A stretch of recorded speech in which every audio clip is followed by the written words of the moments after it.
no está pidiendo que no permanezcamos indiferentes ante la injusticia, que nos comprometamos responsablemente en la construcción de una sociedad más cristiana, una sociedad mejor.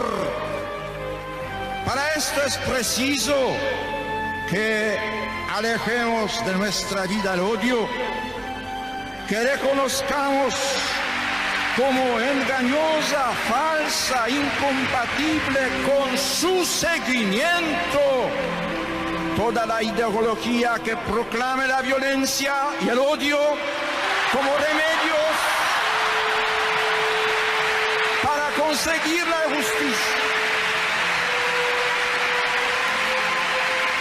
El amor vence siempre, el amor vence siempre, como Cristo ha vencido, el amor ha vencido. Hola, ¿cómo están? Bienvenidos. Hoy es el día, transmitido desde Buenos Aires, Argentina, para Canal Santa María, dial 424 de Cablevisión, y para mi canal de YouTube, al cual te invito a que te suscribas, que le des clic a la campanita, que le des el like si te gusta el video, que puedas compartirlo con todas tus personas, con todos tus amigos, tus contactos, en tus redes. Y obviamente te agradecemos, como siempre de corazón, la pequeña colaboración que puedas hacer con nosotros, porque nosotros transmitimos estos valores y todo lo que va pasando en el país, te vamos dando esas herramientas para formarnos y poder luego defender lo que hay que defender en este mundo: Dios, patria y familia. Bien, hoy tenemos un tema impresionante. Ustedes saben que en diputados hay 4 proyectos de ley de eutanasia que están siendo revisados para ser legalizados. Voy a leerte rápidamente, a ver acá, vamos a ver. Los expedientes son el 4597, el 4734 del año 2021, el 3956 y el 4092 del año 2022. Ahora, ¿qué está pasando con los argentinos? Todos sabemos que el primer derecho del ser humano es el derecho a la vida. Somos una unidad sustancial de alma y cuerpo. Pero Argentina, de un tiempo a esta parte, o sea, cada vez peor, parece que se ha convertido en una fábrica de falsos derechos. Y nosotros los argentinos tenemos que saber, todas las personas tenemos que saber que cuando se pierde el orden moral, natural, el orden jurídico y social se derrumban. Para hablar de eutanasia, que es lo que está tratando el gobierno en diputados, hoy nos visita Julieta Duarte. Julieta Duarte es miembro del Observatorio Dignidad, es estudiante de Relaciones Internacionales y es coautora del libro Dignos hasta el final. Esta juventud que avanza en la Argentina y yo feliz. Julieta Duarte, ¿cómo te va? Qué mona que sos y gracias por aceptar la invitación. ¿Cómo estás? Muy bien, un gusto. La verdad que gracias a vos por la invitación, por el espacio para hablar de estos temas tan importantes. Sí, bueno, y es muy importante que ustedes, que son tan jóvenes, tan inteligentes, tan despiertos, tan preparados para resistir, que es lo que necesitamos hoy en nuestro país con todo lo que está pasando, en el mundo entero, ¿no? Pero vamos a hablar específicamente hoy de Argentina. Eutanasia. Ahora la eutanasia. Antes el aborto y ahora la eutanasia. Ahora, ¿qué está pasando, Lupe? Nosotros queremos que informes a toda esta audiencia a qué llamamos eutanasia, a qué no llamamos eutanasia, y qué es la eutanasia pasiva y activa, y las 3 definiciones que me puedas dar de eutanasia, ¿no? Bueno, vayamos directamente a lo simple, pero a lo concreto también. Cuando nosotros hablamos de eutanasia, en lo que es la práctica en la vida diaria, es la muerte que deliberadamente se le causa a una persona, muchas veces en razón de su sufrimiento, ¿no? Esa es la excusa que se plantea, ya sea porque esta persona lo pidió o por la voluntad de un tercero, ¿no? Y en este sentido la eutanasia involuntaria es una realidad, y es una realidad que además está contemplada por las leyes, ¿no? Eso es lo que nos tiene que quedar.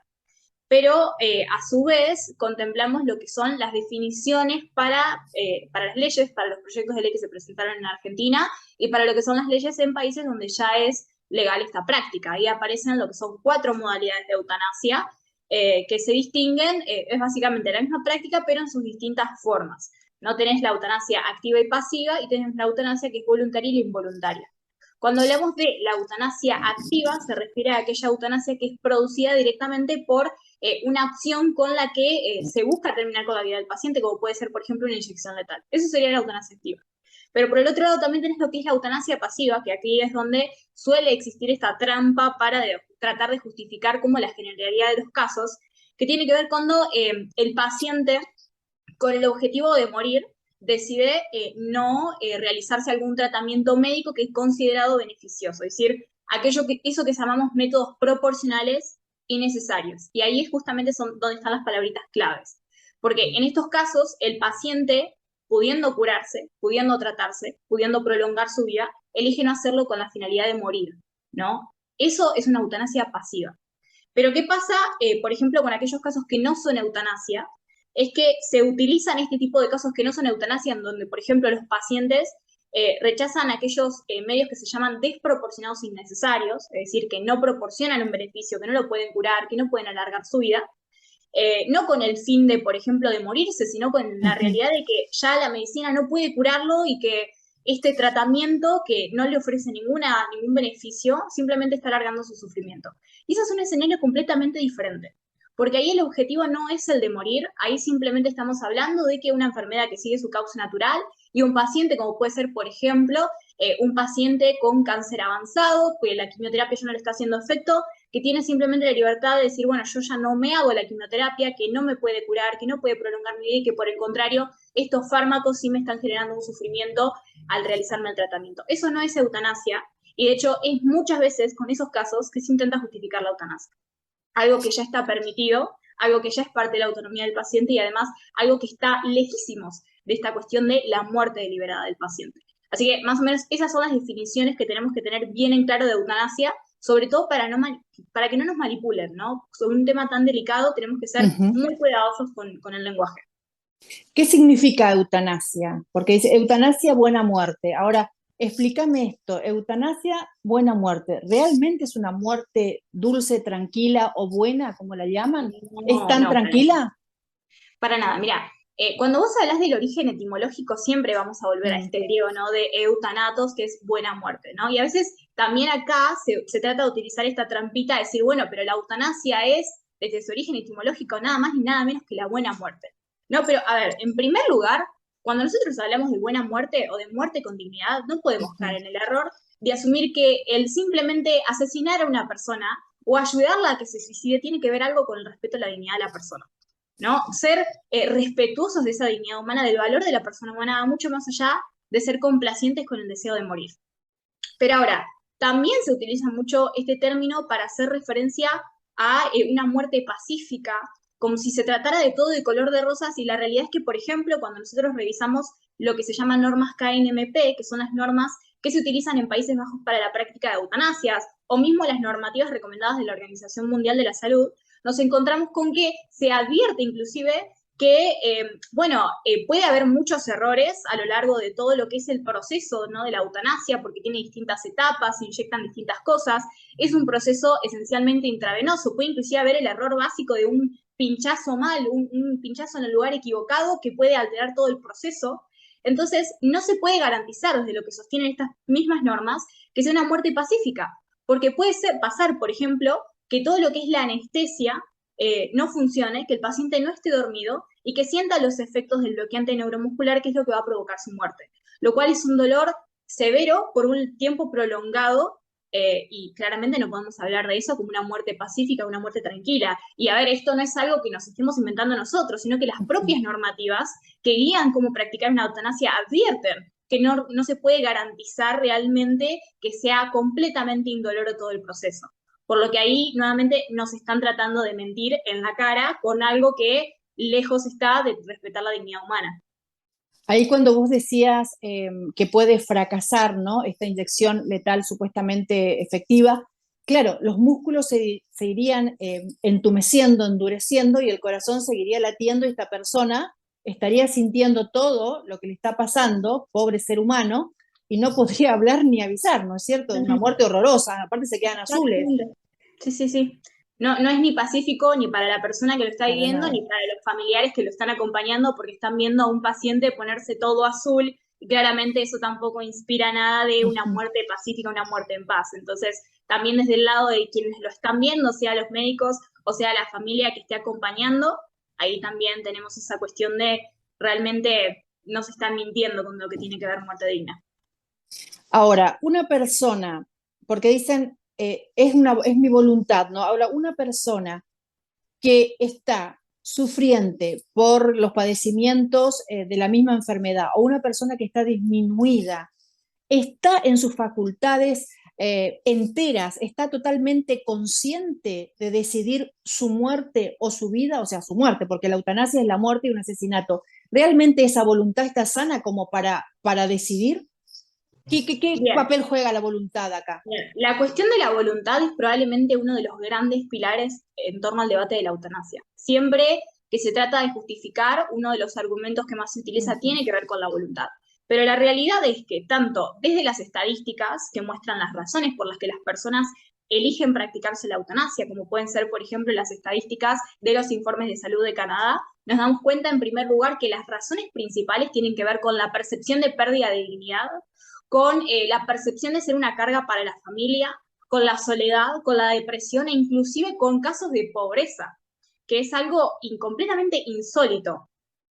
Y también tenemos que tener en cuenta que cuando hablamos de un paciente que está agonizando, que la agonía es algo normal dentro de los pacientes Ujú. terminales, nos encontramos con la realidad de que no podemos afirmar de que realmente sea un juicio racional, un juicio que exprese la voluntad del paciente, porque ese mismo juicio está sesgado tanto por la medicación, como por el sufrimiento que genera la propia enfermedad, como por el entorno, y ese tipo de cuestiones que realmente no muestran una expresión eh, honesta de la voluntad de la persona, sino que podemos decir que hasta la voluntad está viciada. Y esto, por ejemplo, lo podemos reforzar o reafirmar lo que nosotros estamos sosteniendo. Por ejemplo, se hizo un estudio en Texas sobre el control del bienestar al final de la vida. Básicamente se le preguntaba a los pacientes qué es lo que querían ellos al final de su vida, eran pacientes terminales, y nos encontramos con esta cuestión de que, bueno, pedían que su dignidad fuera respetada, pedían poder ser parte de ese proceso de decisiones, pedían poder preparar a su familia emocional y financieramente de la muerte que les iba a llegar tarde o temprano. Pedían poder controlar el dolor, controlar los síntomas. Pero por el contrario, cuando este tipo de requerimientos de los pacientes no se encuentran presentes, no se encuentran contemplados, esos mismos pacientes pueden inclusive llegar a creer que morir es su única opción, que morir es inclusive un deber porque se han convertido en una carga para su familia.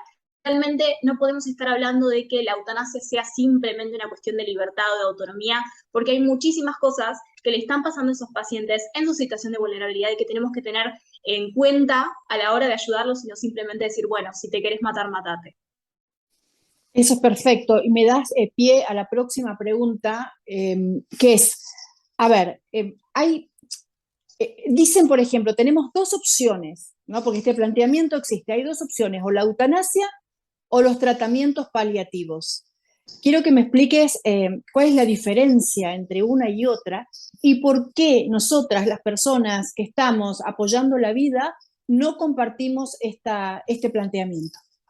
Bien, en primer lugar quizás sí está bueno aclarar que la cuestión de la eutanasia y los cuidados paliativos no Ujú. deberíamos pensarlos como distintas opciones que tiene el paciente.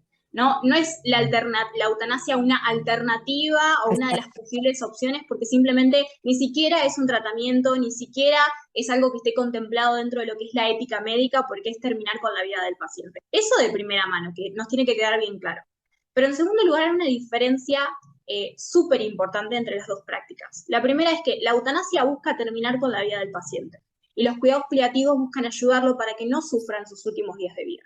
Los cuidados paliativos no buscan terminar con la vida del paciente y por el contrario buscan acompañarlo, buscan cuidarlo, buscan respetar su dignidad y la de su familia, buscan cumplir con esas necesidades de control de bienestar de las que hablamos hace un minuto y buscan sobre todo que ese paciente pueda morir en paz, pueda morir verdaderamente de forma digna y pueda morir de forma natural por la enfermedad que está acechándolo, que lo está afectando, sin realmente caer en el error de creer que por matarlo o por practicar una eutanasia nosotros vamos a ayudarlo de alguna forma o respetar su dignidad. Esa es la diferencia central entre las dos cuestiones, y por eso tenemos que estar a favor de los cuidados paliativos y hablar de los cuidados paliativos en lugar de simplemente pretender que la eutanasia sea una alternativa. La eutanasia es, en todo caso, el camino fácil y el ahorro estatal frente a los cuidados paliativos y las alternativas reales, que son más difíciles, que pueden ser más costosas, pero que también respetan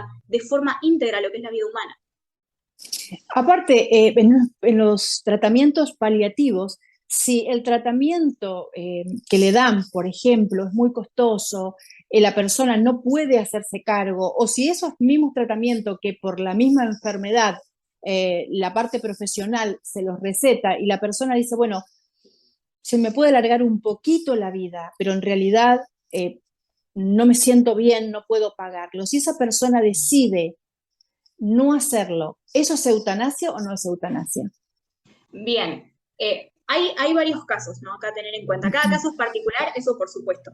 Pero todo tiene que ver en lo que tiene que ver con la intencionalidad, porque la eutanasia tiene como último fin el terminar con la vida del paciente. Y hay personas que quieren hacerse, por ejemplo, un tratamiento que es tratable, por ejemplo, un cáncer que es tratable, quieren hacerse la quimioterapia, pero tienen impedimentos económicos para poder realizar ese procedimiento, ¿no? Por ejemplo, en promedio se estima que todo lo que es el tratamiento de quimioterapia cuesta alrededor de $8.000 por paciente, ¿no? Y estos números pueden ser muchísimos más si estamos hablando de radioterapia, ya que tiene un precio promedio por sesión. Entonces, es una realidad de que muchas personas no pueden acceder a este tipo de tratamientos, ¿no? De hecho, las personas que mueren por cáncer, la mayoría lo hacen en países de ingresos medianos o bajos por no poder acceder a este tipo de tratamientos, ¿no? El 70% de las muertes por cáncer se registran en estos países de ingresos medianos o bajos, y de los cuales solamente el 15% puede ofrecer estos tratamientos de calidad a sus pacientes, y muchos menos son los pacientes que pueden acceder. Esa es una realidad. Ahora, el paciente que no puede acceder a este tipo de tratamientos y que como consecuencia se muere, no está buscando morir, no está buscando simplemente no hacer un tratamiento al que puede acceder sabiendo que eso va a poner fin a su vida, sino que simplemente no puede acceder. Ahí estamos hablando de una persona en una situación de extrema vulnerabilidad que quiere salvar su vida y que no puede porque no tiene los medios económicos, ¿no? Y ahí es donde nosotros también tenemos que hablar de cómo podemos ayudar a esos pacientes para que puedan salvar su vida en lugar de caer en el facilismo económico de la eutanasia. Porque hay muchos casos, de hecho hay casos hasta en Estados Unidos, que estamos hablando, ¿no?, de este país siempre del primer mundo que se lo plantea, casos de personas, por ejemplo, hay un caso de una señora, si no me equivoco, en Oregon, que tenía cáncer de pulmón.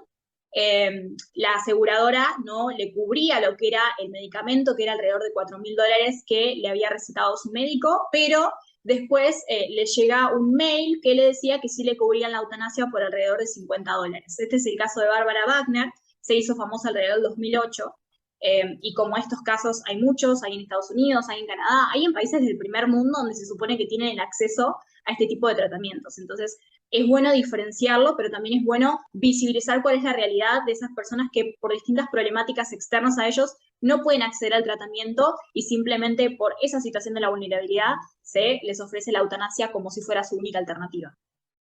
Bien, o sea que si no podés pagar un medicamento, no es eutanasia, como explicabas al principio de tu respuesta. Perfecto, no es eutanasia.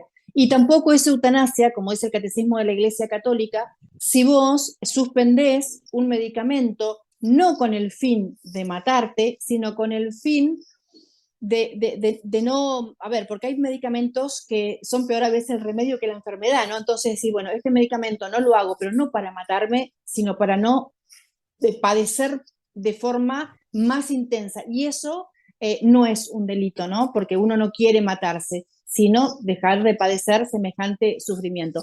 Ahora, los pacientes psiquiátricos son más propensos a pedir eutanasia ante una enfermedad crucial, ante una enfermedad terminal, o bien cuando se sienten disminuidos, ellos son más propensos. ¿O quiénes son las personas que piden eutanasia y por qué? Generalmente, ¿no? Estamos hablando de forma global. Bien. Bien, a ver, hay personas que por enfermedades en su salud mental pueden llegar a pedir eutanasia, pero esto no implica que sea necesariamente la mayoría. Hay muchos pacientes, por ejemplo, que pueden tener enfermedades mentales sin tener padecimientos físicos, y hay personas que pueden tener padecimientos físicos que les generan algún tipo de malestar psicológico, como puede ser el dolor emocional. Es decir, en ese sentido está bastante mezclado y puede que una de las dos cause la otra, ¿no? Que el dolor físico cause dolor emocional o que el dolor emocional inclusive cause síntomas físicos. En ese sentido no podemos decir, bueno, son mayoría los pacientes psiquiátricos o son mayoría los pacientes que no tienen enfermedades psiquiátricas, sino que está un poco más mezclado. Lo que sí podemos decir es que son en su mayoría personas en distintas situaciones de vulnerabilidad, como pueden ser personas en situación de pobreza que no pueden acceder a un medicamento, como pueden ser personas de tercera edad que perciben ser una carga para su familia, ¿no? Porque el entorno le ha llevado a creer que esto es de esta forma, que ya cuidarlo es una molestia, que su dolor, inclusive por tener alguna enfermedad o problema leve, es una molestia para la familia y por lo tanto creen que son una carga. Personas que se sienten solas, que no tienen ese círculo familiar que lo acompañe y que lo cuide. Personas que tienen distintos tipos de enfermedades, sea terminales o no. Hay personas que no tienen enfermedades terminales, como fueron los casos de Marta Sepúlveda y Víctor Escobar en Colombia, y que sin embargo solicitaron la eutanasia. Entonces hay muchísimos factores que llevan a que una persona solicite la eutanasia, y en su gran mayoría son factores externos. Porque no es la enfermedad en sí, sino la percepción de que esa enfermedad es una molestia para los otros, o la sensación de que esa enfermedad me hace menos digno. Y eso no viene con la enfermedad en sí, sino que viene con el entorno que le hace creer a ese paciente que vale menos, o que es una molestia, o que es una carga. Entonces estamos hablando de que en su gran mayoría las personas que acceden a la eutanasia lo hacen por factores externos, por coerción o por presión. Qué horror. Ahora, qué importancia estar formados uno, ¿no? Formados en la conciencia, formados en el alma, formados como cristianos, para tener esa sensibilidad, ese amor de hacer sentir bien a la otra persona. O sea, la dignidad humana, el primer derecho del ser humano es la vida. No podemos menospreciar a una persona por cualquiera de los factores que acabas de nombrar, por pobreza, por enfermedad, por soledad. Al contrario, tenemos que acogerlos y tratar de ayudarlos dentro de las posibilidades de cada persona, ¿no? Pero bueno, la importancia de la formación, por eso es que pedimos y decimos que comparten estos videos, que puedan difundirse para que todos estemos preparados para resistir lo que quieren imponernos los medios hegemónicos de comunicación o todas las personas que son que están ideológicamente trastornadas y que quieren trastornar a nuestra Argentina. Julieta, ¿qué relación tiene la eutanasia con el control poblacional y qué tienen en parecido o en similar con el aborto? Bien, a ver, creo que en el debate de la eutanasia y el del aborto en general vamos a encontrar muchas más parecidos que diferencias, ¿no? Son víctimas distintas, pero al final los grupos, por ejemplo, que financian o los argumentos que se utilizan tienden a ser exactamente los mismos, porque son argumentos que desde la empatía quieren reducir o relativizar la dignidad humana. Ahora, cuando nosotros hablamos de eutanasia y control poblacional, lo vemos muy claro en aquellos países que, como puede ser el caso de España, tienen la pirámide poblacional que se está invirtiendo. Es decir, en lugar de tener una base llena de jóvenes y quizás menos personas en la punta de lo que serían personas de tercera edad, es completamente al revés. Tenemos cada vez menos jóvenes, menos niños y cada vez más personas de tercera edad, y esto en términos económicos se traduce en población que está trabajando y población que no está trabajando. Entonces, esa población que no está trabajando, que cobra pensiones, que cobra jubilaciones, comienza a convertirse en un problema para el Estado, y esto tampoco es algo que no estemos inventando, sino que, por ejemplo, el Fondo Monetario Internacional ya en el 2012 estaba advirtiendo del problema de la longevidad para la cuestión económica del país, porque están viviendo mucho, porque eso va a implicar más gastos en salud, porque va a implicar más gastos en jubilaciones, porque va a implicar más gastos en términos generales para el mantenimiento de esa población que ya no está trabajando a base de los impuestos de las personas que sí están trabajando y que son cada vez menos. Entonces ahí aparece esa solución mágica que se disfraza con un discurso empático y que es la eutanasia. La eutanasia, de hecho, dirigida específicamente a esos grupos, se la vende como esta eutanasia solo para algunos casos y se dirige especialmente para, bueno, por el sufrimiento, por los pacientes que son terminales, para que puedan decidir sobre sus vidas y finalmente terminamos con requisitos excesivamente amplios, como ocurrió en el caso de los proyectos de ley Argentina, como ocurrió en el caso de Holanda, que es un ejemplo muy conocido, y empiezan a ampliar de a poco la ley o plantean enseguida ya requisitos bastante amplios y van atacando específicamente a esas poblaciones, lo que permite reducir, ¿no? Ahí está esa estrecha relación.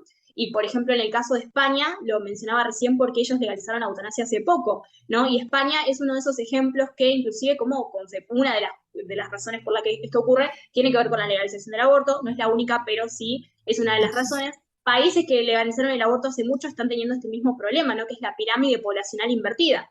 De hecho, según las estadísticas oficiales de España, se estima que para el 2050 la mayor parte de la población sean personas de tercera edad, ¿no? Entonces, esto es algo insólito. Y bueno, ¿y qué se propone hace recientemente, ¿no? Con este discurso de la empatía? Bueno, la legalización de la eutanasia, que finalmente se legalizó.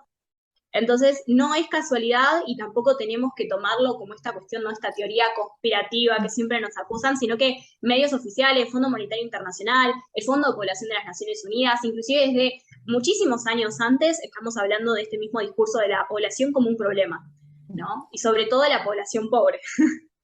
Claro, porque la economía y la política están en interrelación directa con la cultura. Entonces, nosotros a veces nos preguntamos, ¿quieren paliar los sufrimientos de la persona que está padeciendo una enfermedad grave o que está disminuida por pobreza, por soledad o por lo que fuere? ¿O quieren acabar con los pobres? ¿No? Quieren acabar con las personas que ya son improductivas. Quieren acabar con las personas que lo único que generan son gastos para las prepagas, por ejemplo, ¿no? O sea, acá hay un doble discurso muy ambiguo y que estamos ya como un poco familiarizados y tenemos que darnos cuenta que viene un poquito más de lo mismo, ¿no? De lo que tuvimos en el 2018 con el aborto y ahora que se está queriendo, bueno, que ya hay 4 proyectos en diputados para legalizar la eutanasia. Ahora, ¿vos ves que el discurso, que se usa un discurso hegemónico parecido al del aborto, que quieren manejar con palabras a la población para confundirla con determinadas cosas, como por ejemplo con lo que o convencerlas, ¿no? Pero confundirlas con lo que vos acababas de comentar. En Alemania, bajo el régimen nazi, se legaliza por primera vez la ley de la eutanasia. Pero ¿qué nos dice la propaganda y las publicidades? Que se legalizó en Holanda en el 2002. Ahora, siguen utilizando entonces el discurso, las palabras para engañar a las personas que vienen cansadas a su casa después de trabajar, prenden la televisión y dicen, no, sí, la eutanasia es un buen camino para mi sufrimiento. ¿Es así? ¿Siguen con el mismo disquito rayado? Sí, completamente. A ver, siempre se vende, ¿no?, la idea de Países Bajos, de Holanda, como el primer país que legalizó la eutanasia en el 2002, ¿no? Y entonces en base a eso surge todo este discurso, que de hecho nosotros en el libro los identificamos como los discursos legitimadores, que son discursos que a través de falacias, a través de eufemismos, tratan de disfrazar a la eutanasia como algo bueno, la romantizan, la muestran como algo deseable, la muestran como algo que tiene que ver con la libertad y con la autonomía y este tipo de cuestiones. Inclusive se la ha considerado, inclusive dentro de los propios proyectos de ley que se presentaron en Argentina, concretamente el proyecto de ley Alfonso, que es uno de los proyectos que actualmente se está debatiendo, plantearla como un derecho humano, plantear que negar este derecho humano a la eutanasia consiste en una forma de tortura, lo que es un atentado directamente con lo que tiene que ver la objeción de conciencia, que se ve muy perjudicada en todos los proyectos de ley. Este mismo discurso se mantiene, ¿no? Se necesita hablar de una muerte digna porque si hablamos con los términos reales, va a sonar feo y la gente no se convence. Entonces, aparecen esos términos que son esa ventana de Overton, que empiezan a aparecer términos de connotación positiva para que las personas comiencen a ver a lo que es todo lo que es la eutanasia como, bueno, es la muerte digna, es la voluntad del paciente. Y sin embargo, este mismo discurso es exactamente el mismo que se usó en la Alemania nazi, ¿no? O por supuesto que era en un contexto diferente, con algunas palabras diferentes, pero el discurso para convencer a las personas, que de hecho en el siglo XX se hizo una encuesta de las personas que estaban a favor de la eutanasia, más o menos cuál era la opinión pública, y llegaron a estar a favor de estas prácticas el 80% de la población. Y esto no es casualidad, sino que desde el Ministerio de Propaganda de lo que fue la Alemania nazi, se incentivan cualquier tipo de películas y de propaganda en términos generales que transmitían este discurso de la vida indigna de ser vivida. De hecho, le podemos echar la culpa de esto a dos autores en concreto, dos psiquiatras eugenesistas que se llamaban Carl Binning y Alfred Hodge, que escribieron un libro que se llama La autorización de la destrucción de la vida indigna de ser vivida. Y ahí plantean esta tesis de que el enfermo, la persona que tiene distintas discapacidades, en razón de su enfermedad o su discapacidad, ve reducido su valor como persona, ¿no? Porque, bueno, está viviendo una vida indigna de ser vivida, ¿no? Y este mismo discurso lo escuchamos ahora con los diputados que presentaron proyectos de ley, como fue el caso de Jimena Latorre, que en una entrevista dijo abiertamente que los pacientes están viviendo una vida que es indigna de ser vivida. El discurso es exactamente el mismo, pero el discurso es exactamente el mismo, porque siempre fue el mismo, la eutanasia siempre fue lo mismo, la eugenesia siempre fue lo mismo, nada más que ahora se la está tratando de plantear como algo lindo, porque nuevamente es un facilismo para la economía y es un facilismo para la política de turno. Claro, y quieren reducir la población mundial. Por favor, Julieta, recordame lo que dijo esta diputada, que dijo que era un derecho también, que tendría que ser un derecho la eutanasia. Por favor, te escuché decir eso y me parece maravilloso. ¿Te acordás? Bien, sí, de hecho yo lo escuché de completa casualidad, me lo encontré, y básicamente lo que estaba sosteniendo, venía muy tranquila hablando del tema y empezó a sostener, bueno, es que esto es para pacientes que tienen padecimientos que son incompatibles con la dignidad, que están viviendo vidas indignas de ser vividas. Literalmente lo plantea de esta forma, ¿no? Como si hay enfermedades que son incompatibles con la dignidad. No sé si vos te acordás en el debate del aborto que se mencionaba, por ejemplo, la cuestión de las causales, se decía, bueno, enfermedades que son incompatibles con la vida, ¿no? Ahora se está planteando sí, claro que sí. enfermedades que son incompatibles con la dignidad de la persona y por eso su mejor opción es la eutanasia. Es insólito. No, es totalmente insólito. Ahora, ¿cuáles son los derechos del ser humano para que la gente, en criollo, para que la gente pueda entender? Porque dicen, mi derecho es, si mi voluntad quiero matarme, es matarme. No, ¿cuáles son los derechos del ser humano? ¿A qué van? ¿Qué protegen? Bien, a ver, los derechos nosotros tenemos que entenderlos no sin quizás tanto ¿no? el abstracto jurídico que a veces no nos deja entender bien el tema. Los derechos tenemos que verlos como una coraza que protegen a la persona, ¿no? Esos derechos se reconocen, porque ya son parte de la persona, como estamos hablando del derecho a la vida, a la libertad, ¿no? La autonomía, son derechos que se reconocen en nuestras leyes con esa finalidad de proteger a la persona. Ahora, como tiene la finalidad de proteger a la persona, se reconocen con esa función, no podemos entender que esos mismos derechos que protegen a la persona también la pueden destruir. Entonces, los derechos, como puede ser la vida, como puede ser la libertad, no contemplan dentro de sus facultades, de sus posibilidades, el asesinar a otros o asesinarme a mí mismo, porque estoy destruyendo a la persona, estoy atentando contra aquello que le da origen, que es la propia dignidad humana. Entonces, por eso es que no tiene ni siquiera desde una cuestión lógica esa posibilidad de atentar contra lo que le da origen, ¿no? No podemos valorar la libertad si antes no valoramos a la persona, porque la libertad sin persona, sin una persona que lo ejerza, no tiene sentido, ¿no? Lo mismo ocurre con todos esos derechos naturales, como lo llaman algunos, como derechos humanos, como lo llaman otros, derechos personalísimos, como también los conocemos, esos derechos que son inherentes a la persona humana. No contemplan dentro de su capacidad el destruir la persona humana porque tienen la finalidad de protegerlo, ¿no? Es una cuestión bastante lógica. Julieta, genial y clarísimo. Y por último, ¿qué debemos hacer para dar una lucha eficaz y ser una resistencia sólida en toda esta cultura de la muerte que avanza a pasos agigantados? Bien, el primer consejo que les doy es que no hay que tener miedo a escuchar las posturas de aquellos que están a favor de la eutanasia. No nos van a hacer cambiar de parecer escucharlos, pero lo que sí nos va a ayudar es a entender su discurso, a entender el razonamiento de fondo, qué es lo que hace tener esa posición y por qué ellos llegan a tomar una posición que posee hasta pelearse con amigos, hasta recibir insultos en las redes sociales. Claramente es un discurso que ha calado muy hondo en la persona y nosotros tenemos que ser receptivos frente a eso y tratar de entender cuál es la raíz del razonamiento, porque debemos atacar la raíz del razonamiento y no solamente esos argumentos superficiales que vemos en las redes, que vemos en los medios. Eso es lo primero. Y por lo tanto también tenemos que tener un gran respeto a aquellas personas y no subestimar el discurso, no subestimar el argumento, no subestimar sus opiniones, sino escucharlas atentamente, identificar el discurso, identificar esas palabras clave como pueden ser muerte digna, muerte con dignidad, ¿no? Ese tipo de conceptos que se utilizan para que el discurso tenga una connotación específica. Eso es fundamental.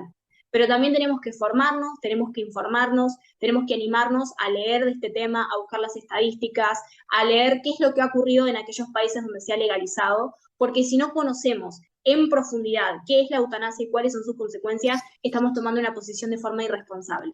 Y lo que se está debatiendo es la dignidad de las personas, es la vida de los seres humanos y por lo tanto no podemos tomarlo a la ligera, ¿no? Y bueno, y más allá de eso, necesitamos sobre todo seguir fomentando una cultura de la vida, ¿no? Una cultura que se vea en todos lados, una cultura de la cual no tengamos miedo de defender, no hay que tener miedo a hablar del tema, no hay que tener miedo a dar la opinión, hay que compartir esto en redes, hay que hablarlo con la familia, hay que ponerlo sobre la mesa y continuar con esa defensa activa de cada ser humano y de la dignidad humana, porque sin eso, si nosotros no lo hacemos, entonces ¿quién lo va a hacer? ¿No? Estamos hablando de personas que nos necesitan de carne y hueso, cuyas vidas están en peligro y por lo tanto realmente tenemos que accionar. Y como sociedad, bien claro tiene que quedarnos como sociedad, nos atraviesa a todos y tenemos esta responsabilidad inmensa de defender la dignidad humana, porque están atacando y están induciendo literalmente al asesinato a las personas que están disminuidas, que están enfermas, que se sienten débiles, y esto no puede ser. El primer derecho del ser humano es el derecho a la vida, recordemos. Julieta Duarte, muchísimas gracias. Recordanos, por favor, si tenés el libro Dignos hasta el final para mostrarnos, ¿tenés ahí? Sí, y si no, ahí está, maravilloso. Dejaros un rato Ay, genial. Igual va a haber un insert del libro. ¿Dónde lo podemos conseguir al libro? ¿Dónde puede comprar la gente de forma papel o digital? Bien, el libro lo pueden conseguir en Argentina de forma física a través de la página de la editorial, que es Buena Data, y también pueden conseguirlo en formato digital a través de Amazon. Simplemente van a las páginas, buscan Dignos hasta el final y les va a aparecer el libro para que puedan conseguirlo. Genial. Julieta Duarte, tus redes, las tuyas y Bien, la de... Dime. Bueno, en cuanto al Observatorio de la Dignidad, nos pueden buscar tanto en Twitter, en Instagram y en TikTok como Dignidad OK, y mis redes me pueden encontrar tanto en Twitter como en Instagram como Julieta A. Duarte. Genial. Julieta Duarte, muchísimas gracias. Miembro del Observatorio Dignidad, que preside Lupe Batallán. Ella es estudiante de Relaciones Internacionales, coautora del libro Dignos hasta el final. Muchísimas gracias, a seguir con esta lucha, te felicito. Un beso grande a Lupe, que en un momento hablamos por mensajitos porque vi cosas maravillosas. Muchísimas gracias. Un beso enorme y a seguir con esta lucha. Bueno, muchísimas gracias y gracias por el espacio. Por favor, este es tu canal. Canal 424 ya va a salir, lo vas a ver, y en mi canal de YouTube en los dos. Solo Dios Basta y el que lleva mi nombre. Un beso grande, Julio, un beso a Lupe. Bye. Bueno, nosotros hemos llegado al final de este programa. Hoy es el día. Te pido que compartas con tus amigos esto para que sigamos informándonos, porque es necesario. Se está en diputados, hay 4 proyectos de ley para la eutanasia. No dejemos que avance. Debemos ser una buena resistencia. Debemos tener la sensibilidad del amor a flor de piel. Recordemos, el primer derecho del ser humano es la vida. Y Argentina está torciendo y queriendo legalizar. Es una fábrica de antiderechos. Esto se está transformando en Argentina, pues tenemos que dar vuelta nosotros como sociedad, cambiar, que las agujas vuelvan a girar en la forma correcta. Y recordemos siempre que donde está tu tesoro, allí está tu corazón. Pongamos el tesoro en la vida y en defender a Dios, patria y familia. Muchísimas gracias. Será, si Dios quiere, hasta nuestro próximo encuentro. No sabemos, hasta nuestro próximo encuentro. Gracias por estar allí. Bye.